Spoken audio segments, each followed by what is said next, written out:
Today we will discuss about olecranon fractures. Olecranon fractures are most common injuries around elbow joint resulting from direct fall onto the elbow. The proximal fragment of the fracture displaced proximally due to the attachment of triceps tendon. The olecranon fractures are classified by Mayo classification system, and there are three main types. Type 1 is undisplaced, type 2 is displaced but stable elbow, type 3 is an unstable elbow. So type 1 fracture, it is divided into type 1A and type 1B. Type 1A is a undisplaced non-comminuted fracture and type 1B is a comminuted undisplaced fracture. Type 2 means it is a displaced fracture but the elbow is stable, and if it is non-comminuted it is type 2A, and if the fracture is comminuted it is classified into type 2B. So type 2B is comminuted displaced fracture but it is a stable elbow. Type 3 is displaced fracture and unstable elbow, and here the type 3 fracture is classified into 3A and 3B. If the fracture is non-comminuted it is 3A, and if the fracture is comminuted it is type 3B. Regarding the management of olecranon fractures. So in olecranon fracture, type 1, type 1A and 1B, these are undisplaced fractures. So we can go for conservative management. And in case of Mayo type 2 fractures, it is divided into type 2A and 2B. So here we can go for tension band wiring.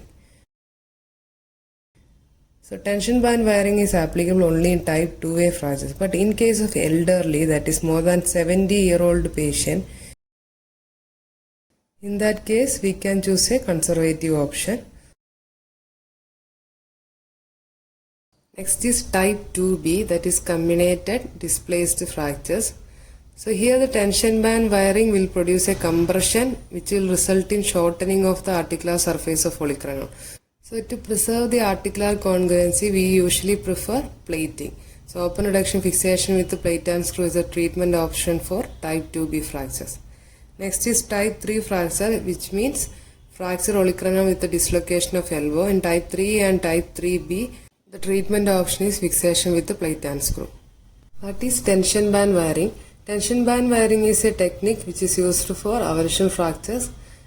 So in tension band wiring, it will convert the distraction force into a compression force at the fracture site while moving the joint. Next we will discuss about few important aspects of tension band wiring. First we have to make a 2.5 mm transverse hole drilled along the shaft of ulna for placement of flexible wire. And the hole is placed around 40 mm from the fracture and should be 5 mm from the posterior border of ulna to prevent the cutoff. Regarding the K-wires, two parallel 1.6 mm K-wires are passed across the fracture site. The starting point is through triceps tendon at 1/3, 2/3 width of the olecranon. And the wire should penetrate the volar cortex of the ulna to improve the hold. And the wire position should be checked in AP and as well as in lateral view. And in AP view, these wires should be parallel to each other. This is an X-ray showing fracture olecranon treated by tension band wiring. Here is an X-ray of olecranon fracture treated by plate and screw. And that's all for today. Thank you.